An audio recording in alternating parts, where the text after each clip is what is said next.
From the Revolution to the Constitution, the Civil War to Reconstruction, industrialization to the modern age, we are America.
August 30th, 1772, West Indies. In a little town called Christiansted, 15-year-old Alexander Hamilton is working as a clerk in a local import-export firm, Beekman & Kruger. He is an orphan, adopted by merchant Thomas Stevens after his father, James Hamilton, deserted the family, and his mother, Rachel Lavian, died of fever. He has had no official schooling and has no experience outside his little town. However, two men are about to change his life forever. Hugh Knox is a Scotch-Irish minister. He had moved to Christiansted the previous year and took immediate notice of the bright young boy. After reading an article written by Hamilton, Knox decides to meet with one of the firm's owners, Nicholas Kruger. Kruger is a German businessman, calculating and efficient. Knox asks Kruger to allow Hamilton to be sent to the 13 colonies for education. Kruger, having already set up an office in the colonies, agrees. By the end of September, Alexander Hamilton is on his way to the United States.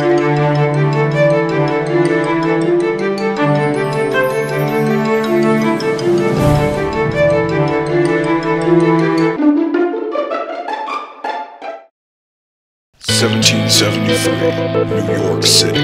Alexander Hamilton, now 16, has been studying furiously to become proficient in academics. He is now searching for a college that will bring him to new heights. New Jersey's Princeton College has already rejected his application. Now he has come to King's College. With any luck, he will be accepted. The college reviews his application and accepts it. Alexander Hamilton is now enrolled in King's College. He finishes the basics quickly and is admitted to the college's law academy. However, due to the untimely arrival of the Revolution, he is not able to take the bar exam. He will not have the chance until 1783. 1776, New York City. War has begun. America has declared its independence from Britain, and Hamilton comes forward to join the charge. He becomes captain of the New York Provincial Company of Artillery. He demonstrates his strategic prowess during the Battle of the White Plains. Fighting during that period was bloody, often pointlessly so. It took up to 60 seconds to reload a musket, which seems extraordinarily long by today's standards. First, the soldier must fill the musket with gunpowder. Then he must wrap a musket ball in cloth and push it into the barrel. To make sure it is packed tight, he then takes the musket loader to push it down even farther. Then it is ready to fire. Of course, during this time, the soldier would often get shot and killed.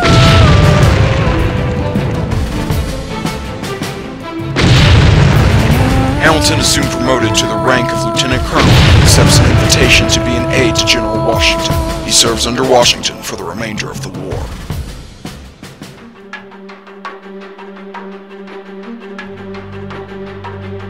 December 14th, 1780.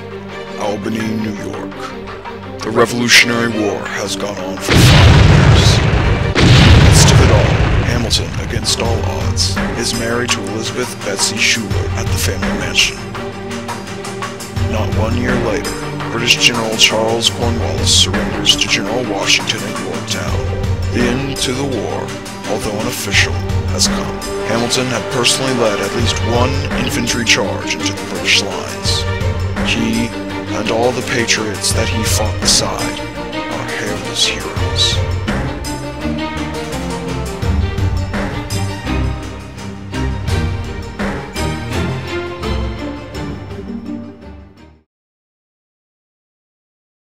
August 21st, 1786, Massachusetts. America has been independent of Britain for just over 3 years. It has set up a Confederate government under the Articles of Confederation.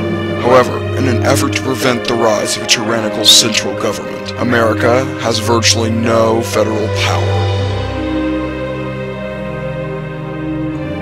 The United States are anything but. Daniel Shays, a Revolutionary War veteran, is infuriated by the ridiculously high taxes levied by the Massachusetts government.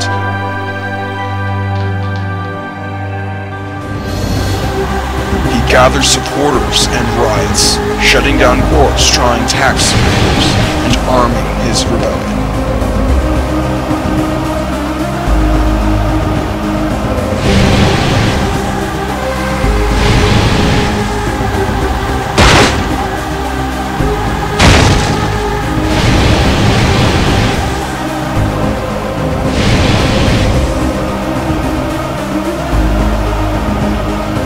February 4, 1787, an ambush by federal soldiers on the main camp brings down Shays' militia, although not all the rebels are caught until June.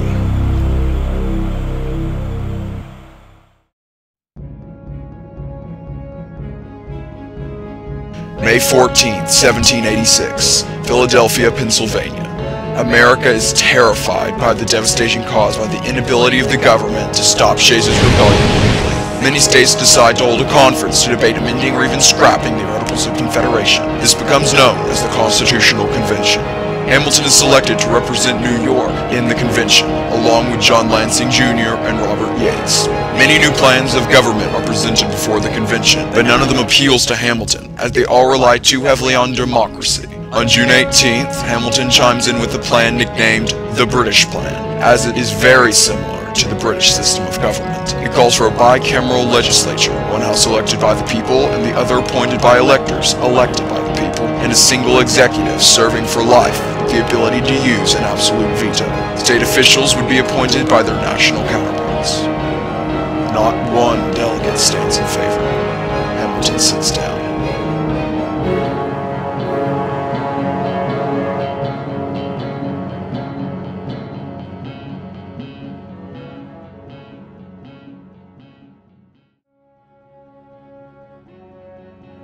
April 30th, 1789, Philadelphia, Pennsylvania. The convention's new system of government, called the Constitution, is approved in a majority of the states. At last, the nation is united by a strong central government, although it does not quite meet Hamilton's standards. By a unanimous vote, George Washington is elected president of the new nation.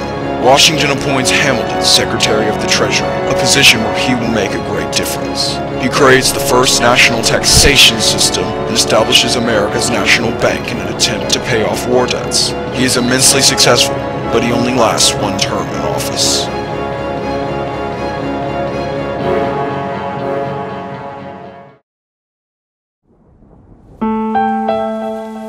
July 11th, 1804, Weehawken, New Jersey. Aaron Burr, the current vice president and a longtime political rival of Hamilton's, has challenged him to a duel. Hamilton accepts. However, he makes a fatal decision. In a letter written before the duel, He writes that he plans to throw away his first shot, perhaps even his second, saying that it's better to die innocent than live guilty. So essentially, he goes to his death.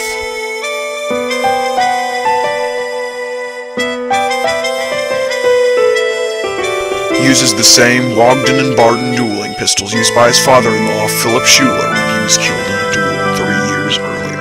The seconds retreat out of the dueling ground and turn their heads as a precaution against the law.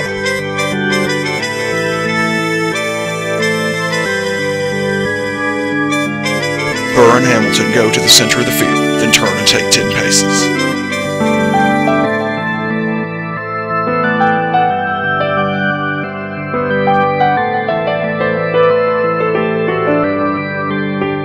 They quickly turn around. Hamilton levels his gun at a tree branch over Burr's head. Burr, taking this as a hostile action, instinctively pulls the trigger.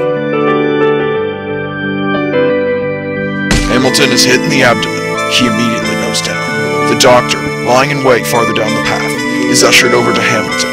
Hamilton only has the strength to say one sentence. "This is a mortal wound, doctor."